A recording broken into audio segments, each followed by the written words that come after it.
Hello, everybody. Thanks for watching. Thanks for being here. Here I explain why I'm raising money for the Himalaya, what is the Himalayan Protection Project, and why I'm doing this. So, first of all, my name is Arturo. I'm a 29-year-old Italian. I have a bachelor in chemical toxicology and a master in environmental science, but I've been doing all sorts of other kind of jobs, particularly investing and trading. But in the last 3 years, thanks to the nature of my job, I've been able to travel a lot in the Himalayas, where I basically developed a huge network of people, friends, and mostly friends, like nomadic tribes, monks, children's schools, Tibetan refugees, or just young people around. So all sorts of people, going from entrepreneurs to school teachers to musicians, singers, and just nomadic people, and of course a lot of people involved in the touristic sector, which is growing. So where is Ladakh? You can see here in the map. So we're talking about the Himalayan range, and these are all the places I've been. And so it's next to Tibet, which used to be independent but got occupied by communist China. And so basically it's the same as Tibet, but it hasn't been conquered by the Chinese. It's under the Indian government. So it's technically India. The India army is there. And as you can see, all around here, there are a lot of undefined borders, because all of this region should be India, but actually China occupied all this part and Pakistan occupied this part. So actually the remaining Indian part is only where you see the green flags. So that's Ladakh. Okay, it's a border region, and as you can see, it's very, very high. And if we switch to satellite here, you can see the kind of geography we have here. So it's very dry, very high. We are talking more than 3,000 meters, 4,000 meters, 5,000 meters. We also have the highest road in the world. It's right here, actually. 5,000, almost 6,000 meters above sea level. So it's very high.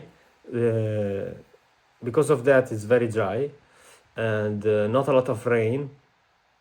There are a lot of rivers and lakes and glaciers and like that, but during winter it gets so cold that everything it's frozen. So water is not so much available. It's kind of a water scarce region, even though there's a lot of frozen water, compared to, for example, the southern regions of Himachal and Jammu and Kashmir, where all the rivers come down from this area. And so it used to be fully Muslim, fully Buddhist. Now is I would say almost 50-50 between Muslim and Buddhist, because the Muslim are coming from this side, Jammu and Kashmir. And yeah, there were wars all the way up to the 70s. In 1972, I think, somewhere around there was a war between Pakistan and India, and Pakistan basically tried to expand from this side. You can see Turtuk also have been here, by the way. So Pakistan conquered this valley, and then in the 70s, during World War II, I think, around World War II, then in the 70s, India pushed it back, and now the border is around here, Tang. The actual border, as you can see, let's put it back to the easy one. It's, actually here. So here we have very beautiful mountains like the K2, as you can see here, second highest second highest mountain, and so it has both ranges, mountain ranges, the Himalayan range, which is this one, and then the Karakoram range, which is this one. So they basically meet in Ladakh. So Ladakh literally means the land of the passes, and because there are a lot of passes. So La means pass, like pass between a mountain. So the one that you have to go over to get to from a valley to the other valley. So why am I raising money for Ladakh, and what are we doing with the money? So first of all, Ladakh has a big problem, like all in India and other developing countries, of pollution. So as you can see, this is kind of how they manage trash usually. They just look at the scenario here. It's beautiful mountains, beautiful rivers, but they have a lot of trash. Of course, with globalization and modernity, plastic came, and as you can see, there are a lot of like plastic bottles, number one, but also cans, and this kind of there are chips and stuff like that, like small packets like Coca-Cola and all that stuff that they cannot dispel, and they just put it on the ground, and then they either bury it or they burn it. And well, as you know, both of them are very bad, and both of them are very bad because if you burn plastic, you have a lot of immediate symptoms like sensory neurological effects, but long term, and they do it every day, so long term you can have cancer, respiratory disease, neurological damage, organ system damage. And it's not just Google saying that. There are a lot of actual scientific studies saying that health hazards, burning plastic poses cancer risk.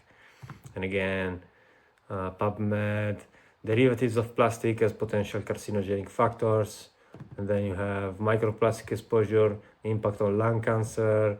So also sorts of things. Microplastic in the air may be leading to lung cancer and colon cancer. So yeah, it's a problem.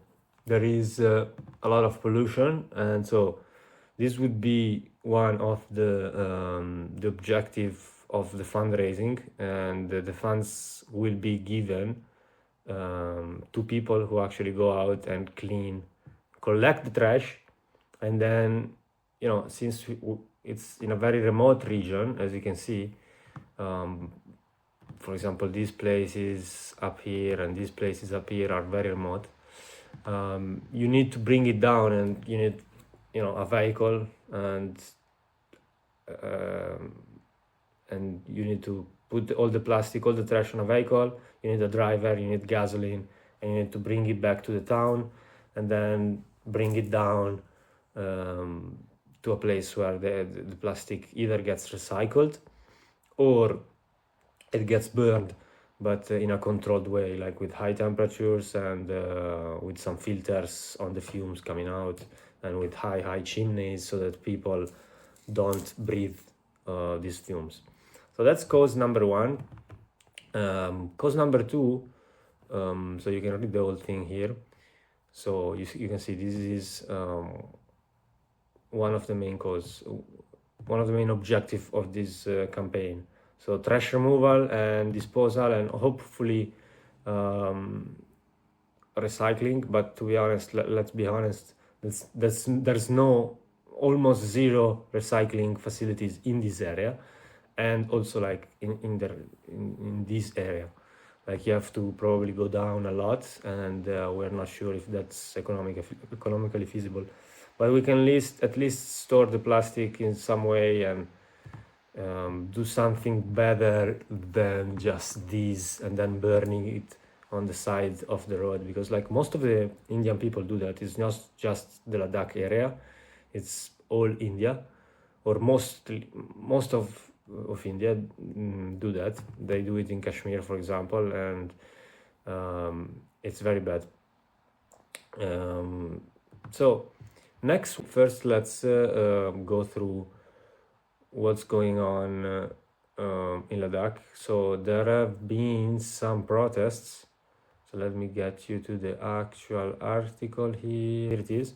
So there has been a lot of protests in October of 2025 because the central government is trying to, actually already has took power over Ladakh, and Ladakh was promised to have independence, autonomy, not independence, was promised to have autonomy on certain things, but this autonomy was never given. There's a lot of army there because, of course, it's a border region, as you can see. So they are building a lot of roads, and there is basically more military than civilians. A lot of border bases. There's a lot of equipment, and so on and so forth. So this is bringing pollution, but also social unrest, and not because, I mean, the military is they're very good people. Let's say they treat the people good, and they are very social, and they are respectful, but of course they bring pollution. But most of all, they basically repressed the protest, and so there was a protest, as you can see here, and a few people passed away. I think 6 or 8 people were actually shot by the army. And this guy, Sonam Wanchuk, was arrested. So he was an activist for, autonomy and environmental protection, and he was arrested. And he still is in jail to this day. So basically, there is a little bit of social unrest. So this is the general context. So the other goal of this campaign is to fight malnutrition.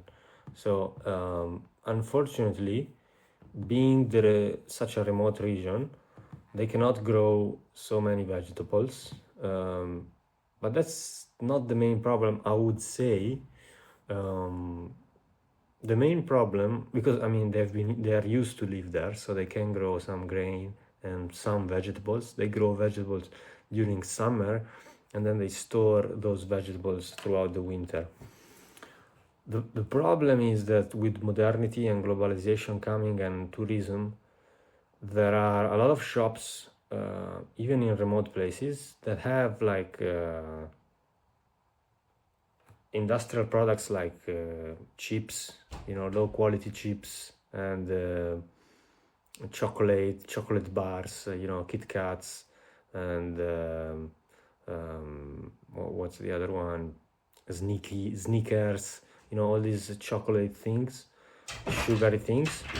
So basically they have all these sugary products and low quality food, processed food, which is available everywhere, more than fresh vegetables. And so you end up with problems like this, right? So this is a study that says this, for example. You can go check it out. We have another study here which says that the socioeconomic status and poverty has badly affected the health of the people in different regions of Ladakh. So that's a study. And then we have another study, and this is an article saying Ladakh is battling hidden hunger. So you see, geography and harsh climate means people are deprived of essential products for months, leading to micronutrient deficiencies and high prevalence of anemia. So yeah, it's an actual problem. So yeah, this is the other thing we want to do. Avoid and so in practical terms, how will be the money deployed? How will be the money deployed? The money will be deployed, first of all, if we have sufficient funds, to deliver energy agricultural project that can allow the harvest of fresh vegetables all year long. So, because it's doable, you just need a generator and a greenhouse, and you can grow all sorts of vegetables all year long, right? As we do, in Europe, as we do in the Netherlands. We just have greenhouses. We heat them up with some energy, and then we have fresh vegetables and all sorts of nutrients throughout the year. So that's number one. And if funds are more than expected, we will also deliver medical support to the most urgent cases of children with malnutrition. So you can see children with destroyed teeth, like black teeth, because they eat too much sugar and that. So first of all, it's going to be educate people on this, educate mothers on dietary behaviors. And there are actually already some associations that do that. So we're probably just going to help those associations that are already doing this. And then we're going to deliver greenhouse projects, basically, and medical support if we have enough funds. So that's how we're going to do this. So let's move on. We already talked about pollution. The other big thing is education, of course. So since it's a remote region, you'll be surprised actually that there are schools everywhere in very remote places. But still, it's a problem. Education is a problem, and oftentimes family, mothers and fathers send their kids to very far locations where they can have school. So the other project we are funding is donating to children's school, and this is the main children's school we're gonna donate, but it's gonna be others as well. But this is the one that I actually visited, as you can see in this video I'm gonna upload.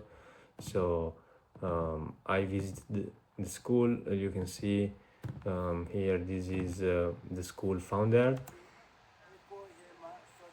This is I'm gonna link the full video later, but this is this is Tupstan Wangchuk, the founder of the school. So of course the school is a Buddhist school, but Muslim can go there as well, there's no problem. And so that's the school you're gonna donate to. You can go check the website here, New Millennium Schools Ladakh. I met this girl, she was like number one of the class. And yeah, the good thing about this one is that it's tuition free. So basically the kids, the parents of the kids, the families are not paying anything, because this is a school for the most disadvantaged youth in Ladakh. So it's for basically the poor people all around Ladakh, and that's why it's fully relying on donations. So yeah, the tuition is not only for teachers, but it's also for living expenses, meals, medical health care, and all other sorts of activities, because these kids are sent to the school and they stay there for months and months and months and months. So we visited the school. I was personally hosted by the founder of the school to live in his house. And so yeah, we are raising money for this. I made sure myself that it was a reliable school, a reliable personnel, teachers were reliable and all sorts of stuff. So yeah, we are donating to this one, but we also met other smaller ones. We don't have the pictures of that, but you see, like, for example, let me just show you. So for example, this is another school. This is actually Muslim, and nursery all the way to 12th grade, public school. But you see, like, this is the school. Like, you see, like, a very kind of poor building style. But yeah, so there are tons of school to be financed, and we're gonna try to do that. So please donate. And of course we're also supporting like cultural preservation, in particular the Buddhist culture. And if money is in excess, we will donate to Buddhist temples. So thanks for watching. After this you're gonna see the school, and I'm gonna link some images. So hopefully you will help us, and we will provide updates on this. The project is gonna start in September, late September, early October 2026. But if we raise money more quickly, the project is gonna start next month. So thank you very much for listening, and have a good day. Bye bye.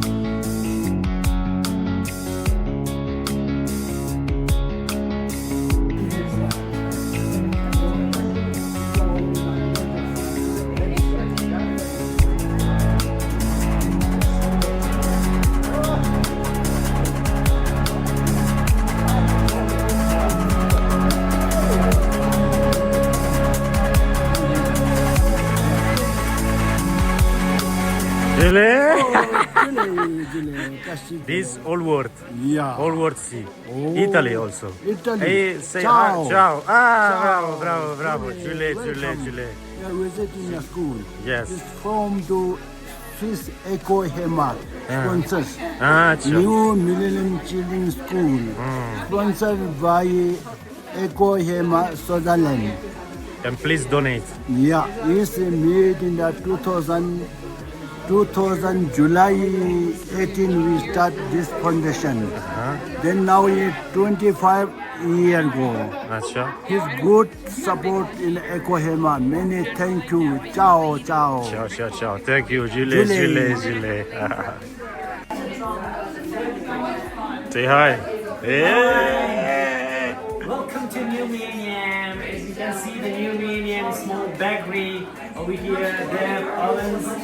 There, Look. you can say this the mixing machine Yes. and everything. There, store, tables, everything in the bakery. Amazing. Thank you.